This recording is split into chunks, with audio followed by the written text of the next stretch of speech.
নমস্কার, দেখছেন কেটিভি বাংলা। আপনাদের সঙ্গে রয়েছি আমি পায়েল, আর এখন শুরু করব সিনেমা সফর। আর প্রথমেই সিনেমা সফরের যে খবরের দিকে নজর রাখবো, তথাগত ঘোষের ফটোগ্রাফি প্রদর্শনী এলিপসিসের ক্যালেন্ডার লঞ্চ অনুষ্ঠানে উপস্থিত ছিলেন যিশু সেনগুপ্ত, ইন্দ্রাশিস রায়, সৌরভ দাস সহ অন্যান্যরা। অনুষ্ঠানে এসে অভিনেতা যিশু সেনগুপ্ত তার বড় হয়ে ওঠা নিউ ইয়ার রেজলিউশন থেকে টলিউড ইন্ডাস্ট্রিতে এসে নিজেকে অসংখ্য চরিত্রের নতুনভাবে তুলে ধরা সমস্ত কিছু নিয়ে মেতে উঠলেন খোলামেলা আড্ডায়।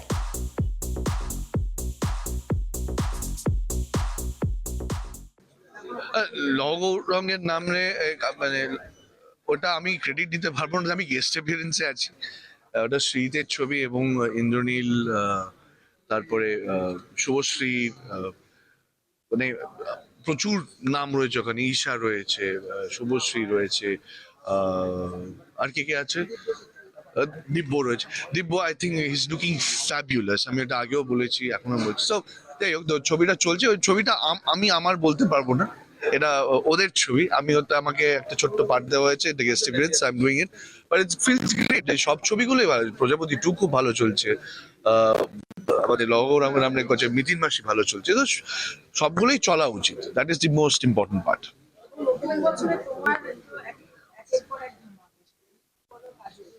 আমার একের পর এক ধামাকা আমি ঠিক যাই না, বাট হ্যাঁ, আমার এই বছরে অনেকগুলো রিলিজ আছে। মানে আমার বোধহয় অনেক বছর পর একটা বছরে অনেকগুলো ছবি বোধহয় রিলিজ করবে বলে আমার ধারণা।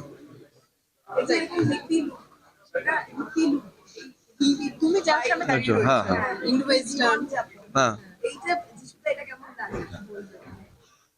এই কোনদিন আমি এই জীবনযাপনটা করিনি, সুতরাং আমি বলতে পারবো না। আমার লাইফ খুব সিম্পল। আমি I come from a very humble background. আমি যেভাবে বড় হয়ে উঠেছি, বাবা মা, দিদি, আমি এমনও দিন গেছে কোনদিন খেতে পেয়েছি, কোনদিন খেতে পাইনি। সুতরাং সেখান থেকে আজকে এখানে এই জার্নিটা, আই থিঙ্ক মানে god has been really kind. এবং কটা মানুষ হয় যারা যেটা করতে চায় সেটা করতে পারে। একসময় ক্রিকেট খেলতে চেয়েছিলাম, বাট সেটা হয়নি, কিন্তু অভিনয়টায় বাই ডিফল্ট ঢুকে গেছিলাম। তো সেটা করতে করতে সেটার ভালোবাসা, সেটা প্রেমে পড়ে গেছি।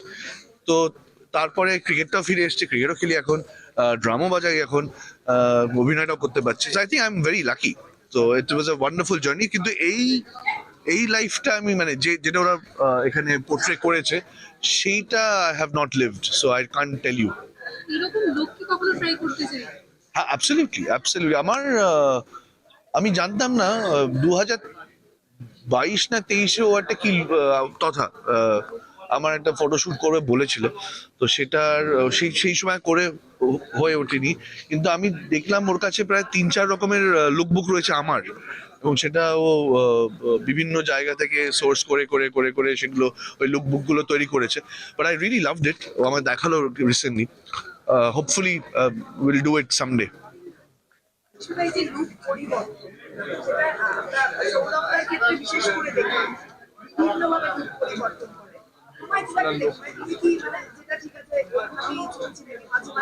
ফিল্মের কথা বলছো না পার্সোনাল লাইফের কথা বলছো? পার্সোনাল লাইফে this is who I am. মানে আমি তো আর কি চেঞ্জ করবো? সৌরভ পারে, আমি সৌরভ থেকে শিখে নেবো একবার।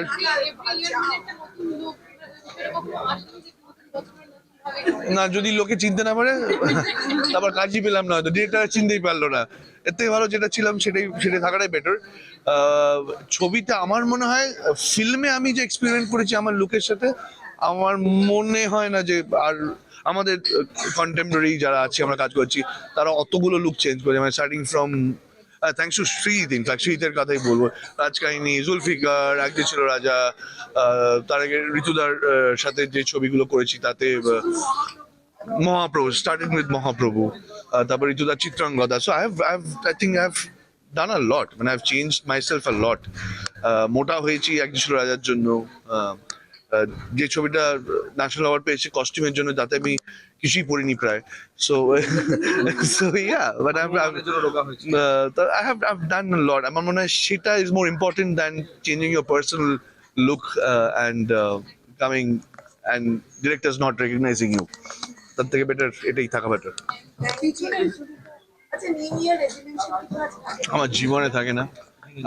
ছোটবেলায় বড়রা বলতো নিউ ইয়ার রেজলিউশন বলে, তখন আমরা মানে তখন বুঝতে পেরেছিলাম।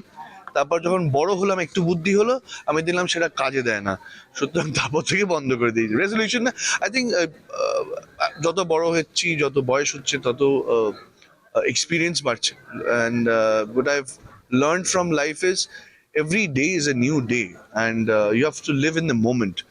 um, I don't believe in future, I don't believe in past. Believe বলাটা ঠিক হবে না, বাট পাস্ট এন্ড ফিউচারটা কোনোটাই আমাদের হাতে নেই। সুতরাং present right now I am giving you interview, হতেই পারে বেরিয়ে গিয়ে আমি মরে গেলাম।